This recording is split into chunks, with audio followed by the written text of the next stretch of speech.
நல்லா இருக்கும், எல்லாருக்கும் பிடிக்கும். சென்னை சில்க்ஸின் தரமான ஆடி, பெருமை மிக ஆடி.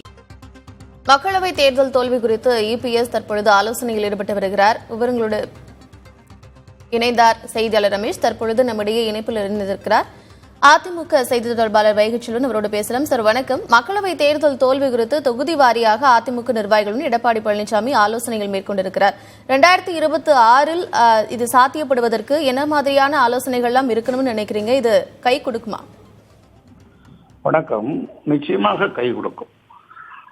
நடந்து முடிந்த நாடாளுமன்ற தேர்தலில் தனிப்பெரும் இயக்கமாக அண்ணா திராவிட முன்னேற்ற கழகத்தை வாக்களித்து மக்கள் அடையாளப்படுத்தி இருக்கிறார்கள். இருந்த போதிலும் கூட நாடாளுமன்ற தேர்தலில் ஒரு தொகுதியில் கூட வெற்றி பெறாமல் முழுமையான தோல்வி அடைந்தது வருத்தத்தக்கது.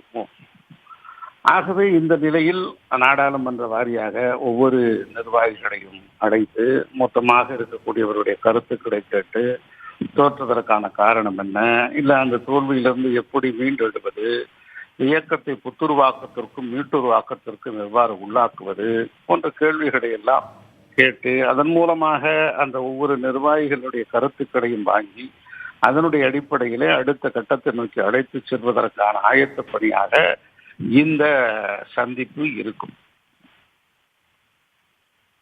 இதற்கு முன்னாடி சில நாட்களுக்கு முன்னாடி மக்களவை தேர்தல் தோல்வி அப்படின்னு வந்ததுக்கு அப்புறமாக ஓபிஎஸும் சரி சசிகலாவும் சரி அறிக்கைகளை வெளியிட்டிருந்தாங்க.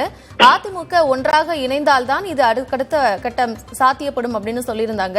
அது குறித்த ஆலோசனைகள் எதுவும் இருக்குமா? இல்ல, ஒன்றாக இணைவது குறித்து கருத்து சொல்ல விரும்பவில்லை.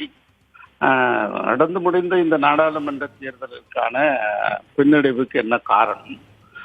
மேலும் 1% வாக்குகளை கூடுதலாக பெற்றிருக்கிறோம். இருந்தாலும் முழுமையான வெற்றி பெறுவதற்கு இன்னும் பல்வேறு யுக்திகளை எவ்வாறு கையாளலாம், மேலும் தேர்தல் வெற்றிக்கு அடுத்தடுத்த வியூகங்களை எவ்வாறு அமைக்க வேண்டும், கூட்டணிகளை அமைப்பதிலிருந்து அடுத்த கட்டமான ஒரு தொண்டர்களை ஒருங்கிணைக்கக்கூடிய நிகழ்வுகள் எப்படி அமைப்பது போன்ற இருக்கக்கூடிய கேள்விகளாக கேட்டு அதன் பதிலை பெற்று அதன் மூலமாக அடுத்த கட்டத்தை நோக்கி அழைத்து செல்வதற்கான இந்த சந்திப்பு அமையும். நன்றி சார், உங்களுடைய கருத்துக்கும் நேரத்திற்கும் நன்றி. எல்லாமே நல்லா இருக்கும், எல்லாருக்கும் பிடிக்கும். சென்னை சில்க்ஸின் தரமான ஆடி, பெருமை மிக ஆடி.